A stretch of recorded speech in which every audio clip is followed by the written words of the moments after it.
Hello and welcome to episode 5 of Queerly Biz from Rainbow Assured, making your workplace a safe space. Today we have... Katy Jon Went. And you've got me, Kerry King, same as usual, and producer Cal is hanging out in the background behind Kevin the camera. That's Bill, by the way. Kevin, Bill, don't know why. They just are. They are as they are. So Katy, lovely to meet you. Yep. We have met before. It was a while ago. Can't remember how long ago, but I'm going to go with at least 10 years. Yep. Now, before we started, I did ask, could you please clarify your pronouns for me? And we were said, well, let's turn the microphone on and have that conversation. So, yeah, because it isn't a short answer. Okay. I'm fairly... So one of my friends knows you as well, was Susie, who we had on our first episode. And Susie was referring to you in different pronouns than I thought you were using. But obviously I hadn't seen you in like 10 years. So I thought I would wait and just clarify. Now, do you want to just kind of launch into it? Yeah, sure, but also give me a clue. Which ones does Susie use of me? She or they? She. Fine. I use they. Fine, absolutely. I'm fine with either. Okay. And I was having a discussion last night about this with a trans support group, or trans partners and parents support group I run, and actually thinking, because I often say I'm they, she, he in that order. Anything but he in capital letters. Which I've experienced recently, both online and verbally. If you ever seen someone using he out loud in capital letters, shouting at you, yes, shaming you, focusing you, there's a him here, there's a he, him here, So I do it in reverse. I acknowledge I have a male biology. That's how I was born. The only way to be a trans woman is to be born male. Yes. So in that sense, I'm honest about my past. I also have chosen in life not to modify my voice. That came from actually discussion with female partners. They said, we don't mind if you change your bits. We're all bi women. We don't care what you have downstairs. We think X would look great on you, so that's fine. Whatever you do, that's fine. But don't change your voice. So, okay. But by not changing my voice, I realised I would literally be permanently outing myself in some measure or format. Although I've met women, cisgender women with deeper voices. Mm-hmm. But so I thought, okay, I can go with that, and let's not change my voice, but let's also own the fact that my actual identity isn't male or female. In that sense, my identity is trans.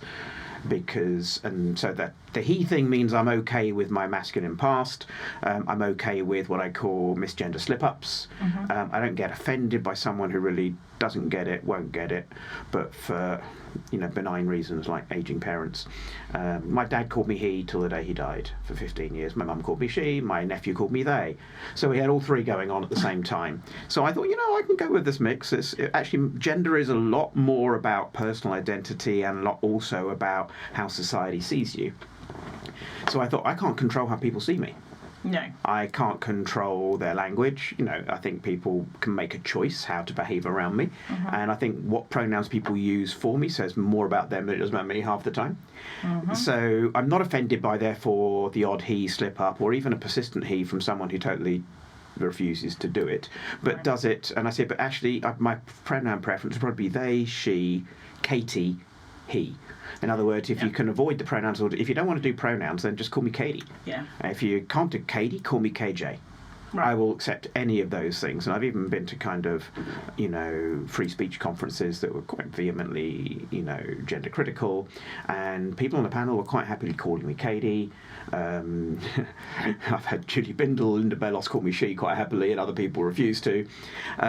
So the he, I'm not really offended by him. When my bank manager rings up, he hears a deep voice on the phone and says, can I speak to Katy? And I go, yeah. He says, no, can you go and get Katy? And I go, no, it's Katy here. No, okay, we're going to take you through some extra security checks. I already went through security. You're just saying the voice doesn't match the name. So yeah. I don't mind that. And then switching to the they, I think of they as incorporating everything I am and have been and travelled. So in that sense, I feel too old to be authentically non-binary, even though I co-founded the non-binary group in Norwich. Okay. But I think in some extent everybody in the world is non-binary, but some people are living a non-binary life. Mm-hmm. I therefore think they is accurate, but I think there are going to be people who ever get it. Again, to my mum, a few years to get used to calling me she. I'm not going to go around saying mum, it's now they. But it was my nephew from the age of 7 or 8 used to tell me, Grandad, it's Katy, not Jonathan, and it's they or she, not he. And you got this 7-year-old running around, doing that. That's absolutely great. They do it for you. So they I'm comfortable with. If I'm ever quoted in articles, I say, can you switch it up and alternate they and she throughout the article just to confuse people? So in that sense, I'm cool with it.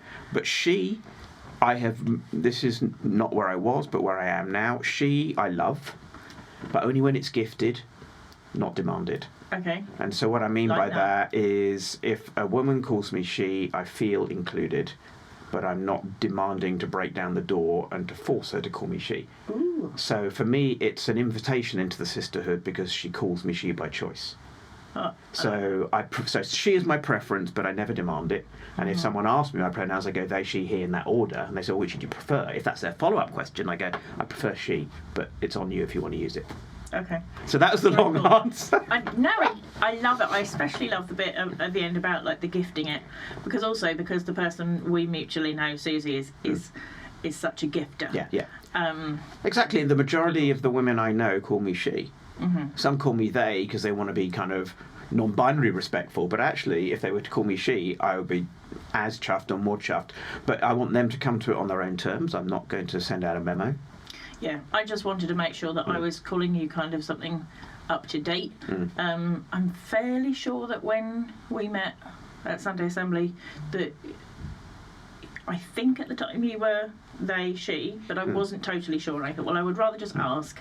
I remember when I was helping kind of a youth trans group, and there were some couple of people in it, and I got a friend in that who's intersex and non-binary with a trans masc partner and a trans female parent sort of thing. So they got everything going on in the family. Wow. Gosh. But he eventually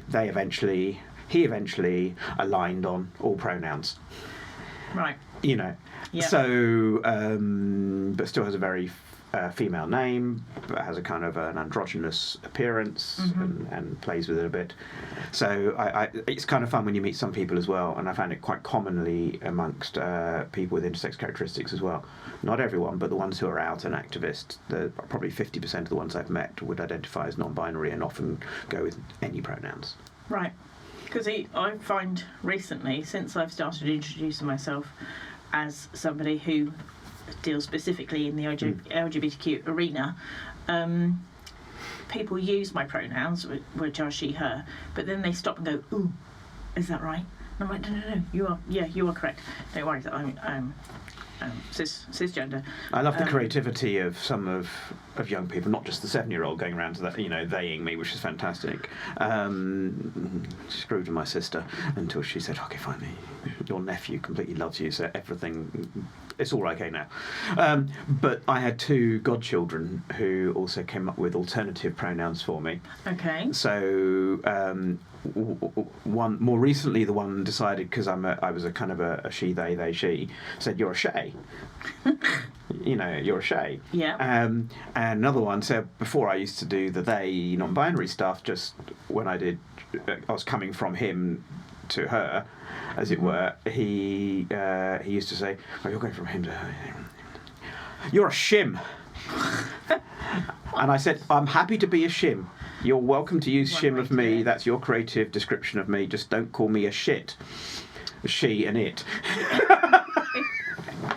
I did a training for a group of 27, 16 to 19-year-olds recently, which was awful for me because I don't really like children. But anyway, they're young adults. That's the word. With the children. Tell me about it. And there was a kid sitting kind of right at the front, in front of even the front kids, and I could see that he might perhaps have trouble concentrating. I wasn't sure where his potential difficulties lay, but I could see that there was a potential situation that the tutors were trying to avoid. And at the time, at the end, the kid came up to me and said, "Oh, I've thought of it. They them, they them." And I said, "Yeah."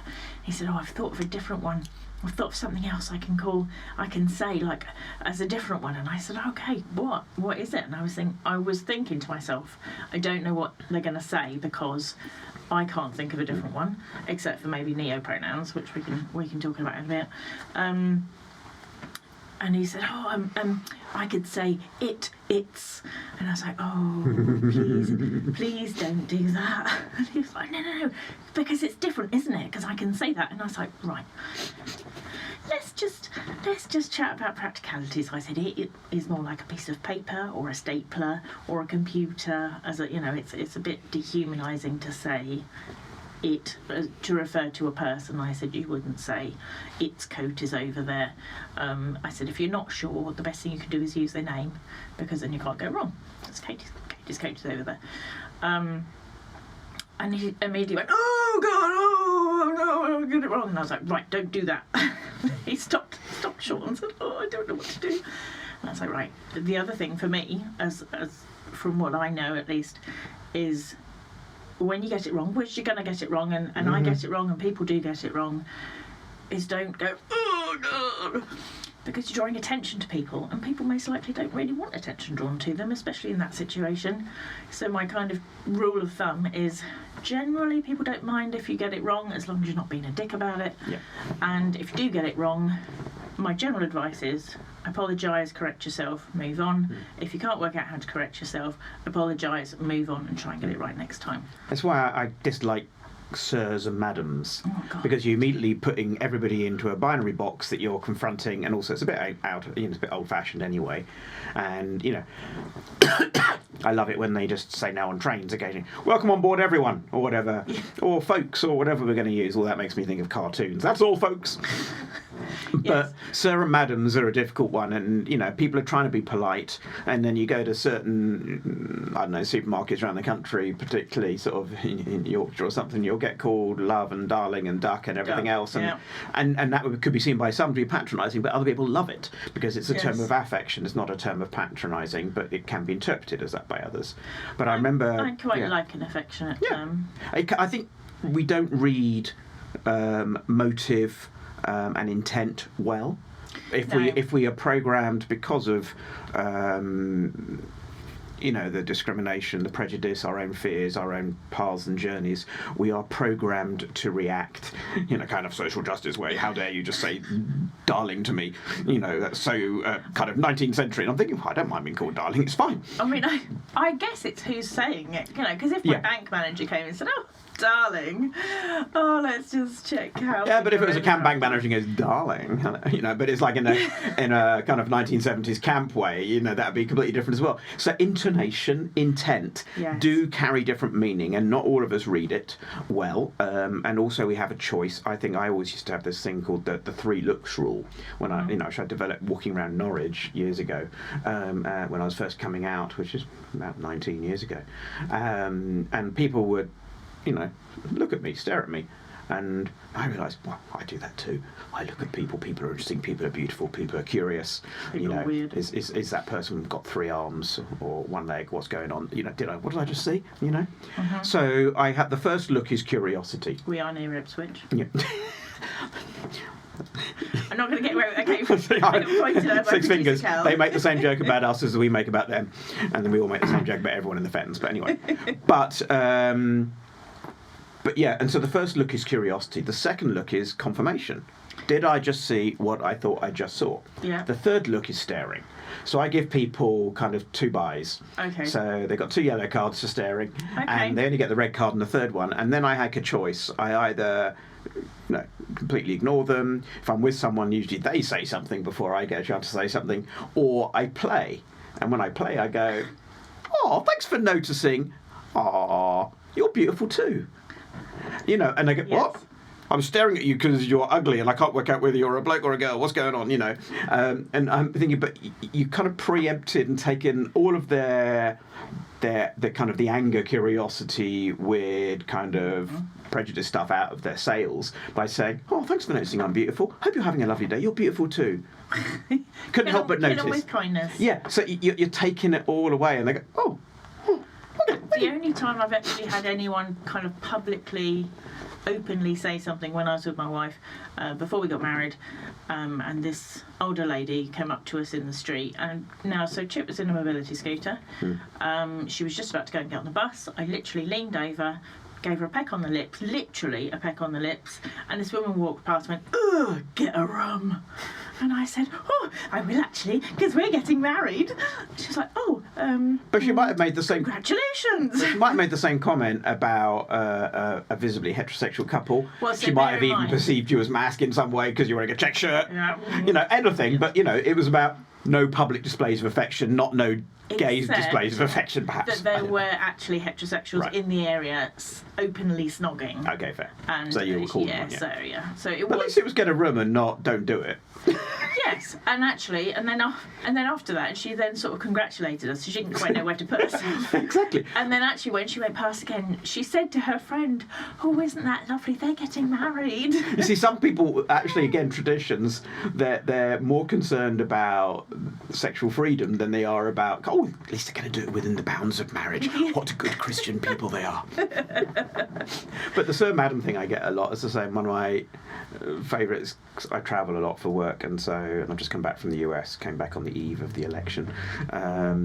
Yes, my parents are in America at the moment and were there for the election. Yeah. I didn't envy them that one. No, and I'm going back to DC in 3 weeks. So Oh yes, you said. No, what are you doing in DC in 3 weeks? I'm doing a keynote talk for the IMF, World Bank in Washington, on disability inclusion and courageous conversations, and how to have them in particular with, say, folk from the Human Library. Then we're doing a disability panel. We're talking about disability in the broad spectrum, so it includes everything from mental health to neurodiversity to chronic pain conditions. My interpretation of that is anything that disables you. So far, I'm tick, tick, tick Yeah, yeah. for those three. Yeah, exactly. And and I'm disabled, and people don't assume it unless give it another week or two. And if I hadn't just come back from California, which wore my bones, I'd be walking around on my stick right now. Arthritis, chronic pain, various other things means that we can have disabilities that aren't always evident. Yes. But anyway, so that's what I'm doing out there. My day job is in the Human Library, and I do a lot of keynotes around it. So you briefly touched on the Human Library, and I wanted to talk about that because a friend of mine shared something on LinkedIn literally last week and said, "Oh, the Human Library, isn't this an amazing idea? I wonder if they'll do one anywhere near us." And I went, "They've been doing it for a while, and I said, "Oh, a friend of mine is part of the Human Library," and she said, "Oh my God, where's that?" And I was like, "Oh, it's at the Forum in Norwich." I assume that's where it is, yeah. Well, that was the last one we did. We do them at the Arts Centre in Norwich as well, about 4 or 5 times a year. Got you. And I think. So a friend of mine who was in Sunday Assembly, an older chap who was one of the Kinder Transport. Joe. Joe, yes, Joe. One of the most popular Human Library books. Ah, yes. I mean, now and the he next was most part of popular it. one is another remaining Holocaust survivor. Oh, really? And she's a Dutch Holocaust survivor. He was in. I know he passed away some time ago, so I know that they must have been doing it for some time. Yeah, well, it started in Denmark in the year 2000, came to the UK in 2008. Really? Second ever event in the UK was in Norwich at the Forum, and it's carried on going in Norwich ever since, and it's probably the biggest version of it in the UK is in Norwich. Oh, fantastic. But we do them in London. We did one in Glasgow a couple of weeks ago. I'm doing one in London tomorrow, no, day after tomorrow. So we did them around the UK and in 80 countries around the world. Are you taken out regularly? I don't know what the terminology for the benefit of those uninitiated, and I'm not, of course I don't include myself in that, could we give a brief explanation of what the Human Library is and what it does? So the Human Library is about taking out people, but not like a dating app, and actually not like taking them home. You borrow them in situ at a Human Library event, and borrowing is the act of going into a Human Library, seeing a list of book titles, which are human beings and the boxes they get put in. And what you're seeing is a series of boxes, a series of labels, a series of diagnoses, a series of identities, a series of human experiences that might typically be the ones that get stereotyped, that result in stigmatization, marginalization, being othered, being misunderstood, prejudice, discrimination, hardship, etc. Across, we roughly consider sort of 15 different categories of life in which you could be boxed like that. As I say, from disability to neurodiversity, to mental health, to sexuality, to gender, to ethnicity, to religions and beliefs, to certain occupations, everything from a sex worker to a police officer. If I say either of those words, people's minds immediately imagine what a sex worker looks like, and it's usually typically a younger woman, and they don't realise it can also be men, and they can also be older, and all kinds of things. And then I say police officer, and everyone jumps to a 6-foot-tall white guy, probably in uniform. Yeah, that's true. And yet, that is exactly where my brain Exactly. So your brain plugs the gaps with stereotypes. Some of those things come from everything from the books we read as kids, the Ladybird Book of Policemen. This is what policemen look like. Or the movies we've watched, or the things that politicians and psychiatrists and journalists have said and described. I say, you hear the word migrant on a news story, you have a perception of probably a person of colour in a boat. Suddenly, as opposed to the white Eastern European who is actually your social worker or your doctor or something else like that, but they can equally be a migrant journey. So we jump to these conclusions and our brains plug the gaps with previous information, a bit of survival instinct stuff, and a whole bunch of other things. So in the Human Library, you get to go along and borrow those labels and peel them back and find the human underneath. Open the box, open the tin, and discover who is within. And within that, it's a 30-minute conversation typically where someone says, "Hi, my name is Katy, thank you for borrowing me, and I'm your human book today. You have borrowed the topic bipolar. I know I look trans, I am that too, but you did borrow the topic bipolar, so don't get distracted by my transness. We're going to talk about being bipolar for the next half hour. If you can think of a really clever question where the two might intersect, I'll let you have that one too. But let me give you a couple of minutes background about my bipolar diagnosis, how I live with bipolar, when I was diagnosed, how it affects me, and then you can ask me anything, including how it affects my relationships, whether I can hold down a job with it, whether I'm on meds or off meds. Can you tell right now? And how I manage it, etc. And so I'll do like a 2 or 3 minute intro like that, and then they've got like 25 minutes left to ask me any question they like about being bipolar, for example. That's just what I was going to say. You don't have like kind of multiple people sitting around you in a semicircle. Multiple people don't take you out at once. I've been taken out by 11 before. That was a language group, and I think there were 8 languages between them, which was great fun for me because I'm a complete language nerd. So I had great fun doing bits of it in different languages and things. But no, typically it's when you go to a public event, it's typically one person or a couple or whatever, or 2 people might borrow the same book.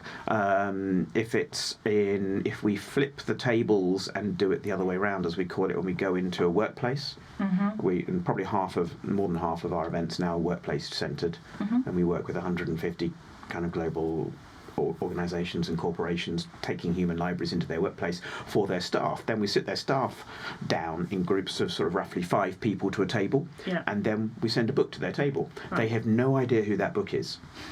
So that book comes and sits down at the table, and they look at me and, we've got a trans person. And I say, "Hi, my name is Katy, and I want to talk to you about living with chronic pain." Oh, we thought we were talking about trans. Or a person of colour sits down and they see a black person and they go, "Oh, we're going to talk about racism." And they go, "Hi, I'd like to talk to you about family estrangement. But by the way, I'm also autistic, so I may not give you much space for questions, so please interrupt me." Right. And they're thinking, "What? So you're going to talk about family estrangement in an autistic way, but you're also black and we're not allowed to mention that." Okay. But because black people can have all of the other experiences as well. Yeah. Similarly with trans people. We get to be disabled, we get to be sexual or asexual, we get to be religious or atheist or anything in between. So the fact that intersectionality therefore is rife within the Human Library, but the whole point is you initially borrow by either the internal or the external simple label. You might discover all the intersecting things secondly, but the things that make it work, one, it's a safe space. Yeah. But the way we define our safe spaces is slightly different. Helen Keller said there's no such thing as security. It's an illusion. It's a myth. And in fact, we're no safer or than not acting some of the time. Staying at home because the world isn't safe. Your house can still be burnt down. You can still fall in the bath with a toaster or whatever the typical home injury is meant to be that causes dangers at home.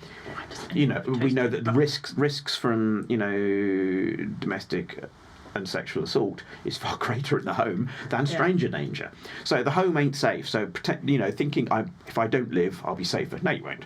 You're just as safe actually living, but living with some sensible factors built in. So in the Human Library, we define a safe space as a safer space or the safest space we could create under the circumstances, and we define them as a safe space for risk, not from it, and it's a safer, braver space, because certain kinds of safety are actually anodyne, like someone with an immune disorder who has to live in an oxygen tent in a hospital. That's, I mean, no disrespect to them, but to many people, and even to themselves, they might say, I'm not really living.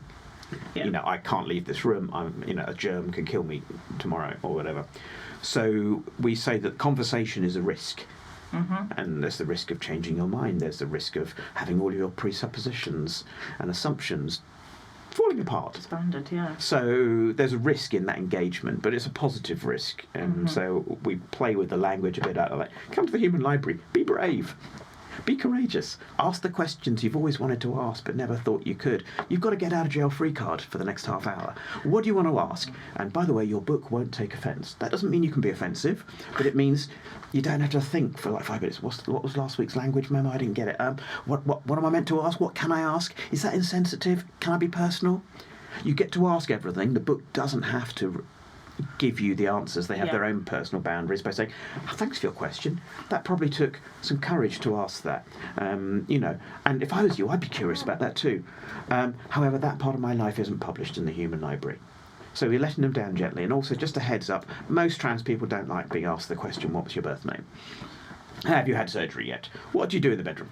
Yeah. Whatever it might be.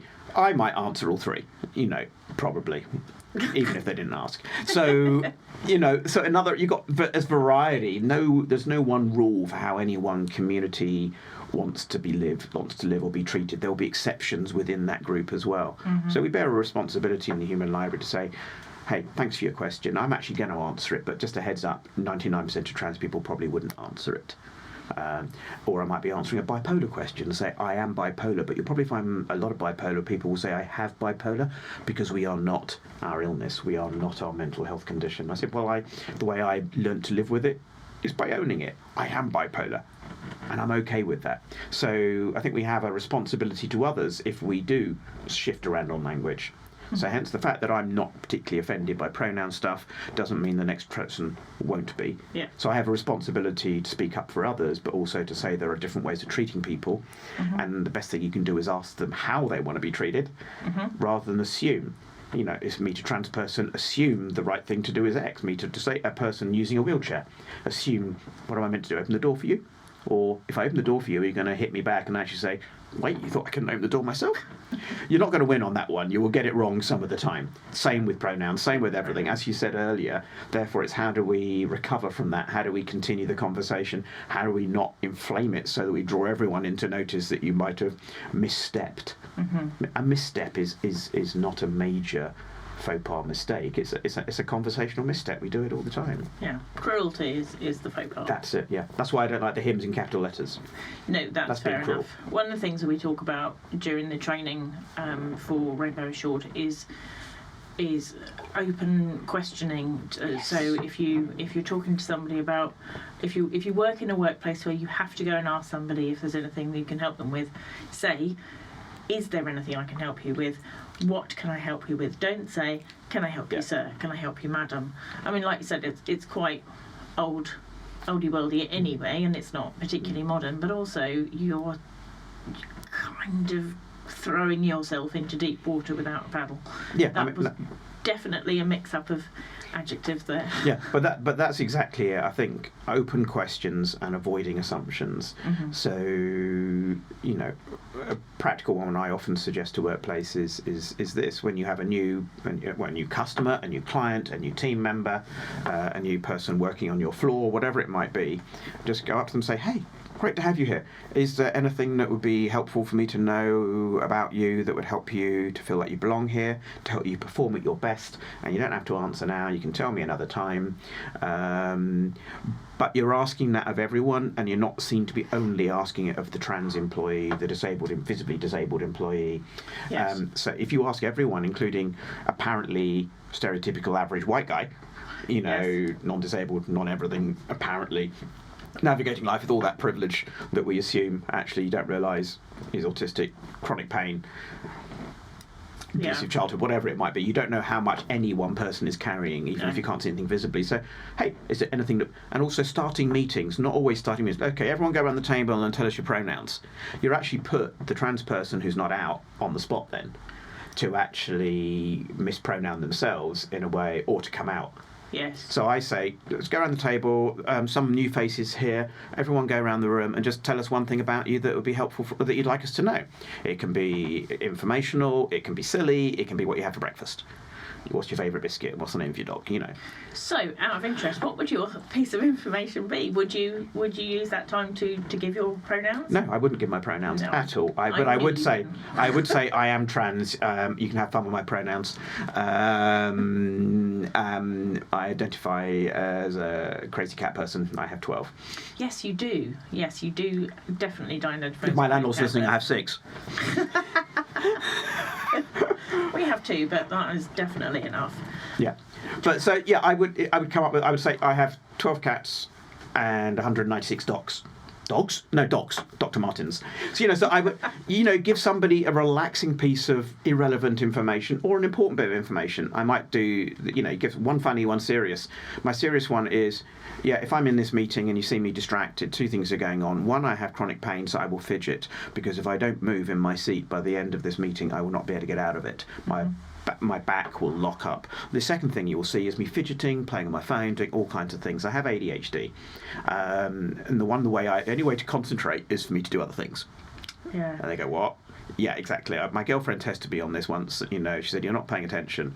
I said, what do you want me to do? Recite back everything you just said for the last 2 minutes? She said, yeah. I said, I did. Hate you. Because I can actually concentrate more on her if I'm distracting the other tabs in my brain that are open, or the physical twitchy tabs. So that's why I need things to play with. Like, I even know now my phones are giving me anxiety because I know they're in my back pocket, but I'd be fiddling with them right now. Yeah. But I would actually be able to concentrate better from distracting the excess energy and distracting the excess focus and stuff like that. I am right there with you. So I might explain to people, therefore, these are some of the things you might see me, and I think we have a responsibility, not only as in workplaces, etc., to be great employers who understand everything, but know that you can't understand everything, so you're going to get it wrong, so hence get used to asking and get used to getting it wrong. But I think we also don't do enough on the responsibility we have as employees or other people or even around our friends to say, this is what works best for me. And this is what I need you to know. That's not doing the emotional labour of educating people. That is doing the sensible labour of helping your friends navigate you best. And I do that around bipolar. I say, look, if you see me really high as a kite, please get me a taxi. Please tell me I'm like a number 8 or a number 9 on the scale, and is there any way I can drop it down to a 7? Don't shame me and say you're off your meds, or Katie, can you shut up? Because right at that point, I can't shut up anymore.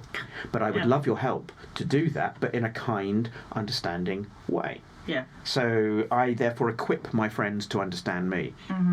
It's one of the things I often say in the Human Library as well. If you're talking about a particular topic in the Human Library and your topic is very real to you in that moment, like ADHD, like OCD, like depression, like it might be Tourette's, whatever's going on, if there's a physical version of your topic and it's actually manifesting in the reading, either visibly or invisibly, but it's distracting you, I might say to someone, hey, I'm really enjoying this conversation, but I'm aware that you might be noticing that my eyes are going all over the place. I just need to let you know that apart from bipolar, I'm also ADHD. Yeah. I am focusing on you, but I am distracted and reading that poster over there. I'm checking out what he's doing in the corner over there. I can hear next door what's going on there. I'm listening to the conversation over there as well, but I am concentrating on you and I am trying. And when you think I'm not trying, and even when you think I'm failing, I am actually already doing my best to try.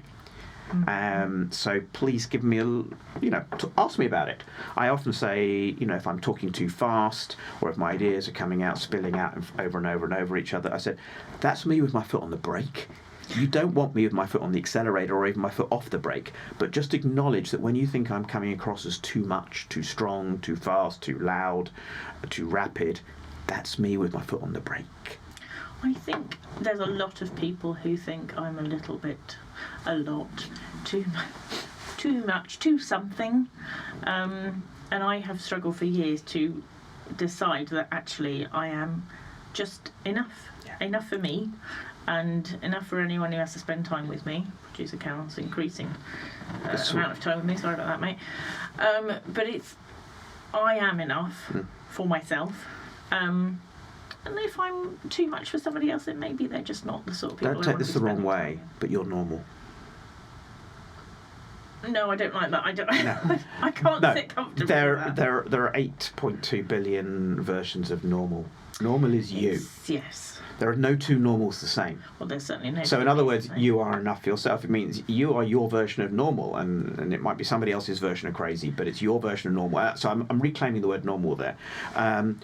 But I met this woman recently, actually through the Human Library. She lives in Australia, in Perth. I met her in Denmark, and she's a retired woman, and she's kind of late diagnosed ADHD, and she had someone say to her recently, "You talk too much, you talk too loud, and you talk too fast."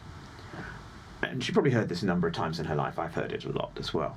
But she had a wonderful response, which if you can say it in the right tone without shaming the person who said it to you, like if it's to a friend or something, I don't know. She said, "You know what? I've heard that a lot, but I hope you don't mind me saying this, but I think you talk too slow, too quiet, and not enough." I love that. For me. That's a great. But for you, chance. you talk enough for you. Enough for me. It. So, final thing, can you just tell us how we find out more information about the Human Library? That's easy. Human Library UK on social media. The international socials are a little bit complex. They've got different words for different platforms. But otherwise, just humanlibrary.org. Yeah. And our tagline is Unjudge Someone, which is about basically, have a conversation with someone, get to know them. It's a lot harder to, misconstrue someone if you get to know the human being. Yes. And it's a lot easier to trust someone if you've got to know them. Human Library teaches us to go slow with people and not go fast with people. Slow down, have a conversation, get to know them, find out what's going on, don't assume, and it makes everything easier. May I just say that I think you are completely marvellous and we should run into each other more often. This is the end of this episode for Quiddy Biz. Thank you so much for joining us. Absolute pleasure. And come back next time.